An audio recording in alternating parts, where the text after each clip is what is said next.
श्री कृष्ण कहते हैं, बात अपने कर्मों की है, दुनिया को दोषी ना मानो, क्योंकि कर्म से बढ़कर जीवन में कुछ भी नहीं। एक छोटे से गांव में एक लड़का रहता था। वो लड़का बहुत ही ज़्यादा गरीब परिवार से था। वो अपनी स्कूल की पढ़ाई करता था और स्कूल के बाद लोगों के घर घर जाकर सामान बेचा करता था। इस तरह घर घर जाकर सामान बेचकर उसे जो भी पैसा मिलता था उससे वो अपनी स्कूल की फ़ीस भर दिया करता था। ये लड़का हर रोज़ की तरह एक दिन स्कूल के बाद दोपहर को सामान बेचने के लिए निकला था। उसे बहुत ज़ोरों की भूख लगी हुई थी। उसने ये तय किया हुआ था कि जब भी वो घर पे जाएगा और सामान बेचेगा, उस घर से पैसे नहीं बल्कि कुछ खाने को मांग लेगा। वो एक घर के पास जाता है और बाहर से दरवाज़ा खटखटाता है। उस घर में से एक लड़की बाहर निकलती है और वो दरवाज़ा खोलती है। इस लड़के ने उससे पानी मांग लिया। लड़की ने देखा कि ये लड़का बहुत ही थका हुआ सा है। लड़की अंदर जाती है और सोचती है कि ये लड़का बेचारा न जाने कब से इधर उधर सामान बेच रहा होगा, शायद उसे भूख लगी होगी। लड़की ये सब सोच ही रही थी और वो उसके लिए पानी की जगह दूध का गिलास लेकर उसे दे देती है।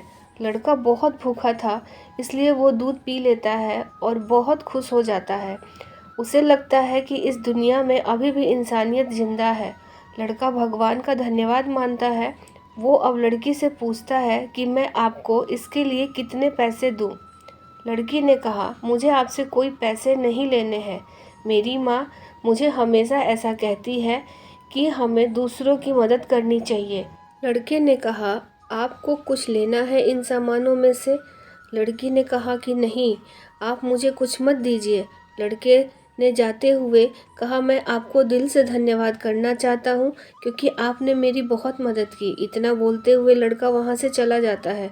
कुछ समय बाद इस लड़के ने अपनी स्कूल और कॉलेज की पढ़ाई पूरी कर ली और वो एक अच्छा डॉक्टर बन गया। लड़का अब एक जाने माने हॉस्पिटल में डॉक्टर था। इधर इस लड़की के घर वालों की आर्थिक परिस्थिति दिन पर दिन बिगड़ती जा रही थी। एक दिन ऐसा आया कि ये लड़की बहुत बीमार हो गई। लड़की को उसके घर वाले उसी हॉस्पिटल में ले जाते हैं जिस हॉस्पिटल में ये लड़का डॉक्टर था। उस लड़के के पास ये लड़की का केस आता है। लड़का लड़की का एड्रेस देखता है तो उसे पता चलता है कि ये तो वही एड्रेस है जहाँ पर वो अपने स्कूल के समय में सामान बेचने जाया करता था। लड़के को अब उस लड़की को देखकर याद आ जाता है कि ये तो वही लड़की है जिसने मुझे मदद की थी। जब मैं भूखा था तब उसने मुझे दूध पीने के लिए दिया था। लड़का उस लड़की का इलाज बहुत ही अच्छी तरह से करता है और अपने टीम को भी कहता है कि उसकी इलाज में कोई भी कमी नहीं रहनी चाहिए। धीरे धीरे वो लड़की ठीक हो जाती है और अब बारी आती है हॉस्पिटल का बिल देने की। वो मन ही मन सोचती है कि पता नहीं कितना बिल होगा। वो बहुत चिंतित थी क्योंकि उसके घर वालों की आर्थिक परिस्थिति इतनी अच्छी नहीं थी कि वे लोग इसका इलाज करा सके और हॉस्पिटल का बिल दे सके। लड़की ने जैसे ही बिल का लिफाफा हाथ में लिया, वैसे ही उसने देखा उसमें उसका जो भी इलाज हुआ था वो सब लिखा था और साथ में एक छोटी सी पर्ची भी थी। उस पर्ची में लिखा था, आपने इलाज का बिल बहुत सालों पहले एक गिलास दूध से पे कर दिया है।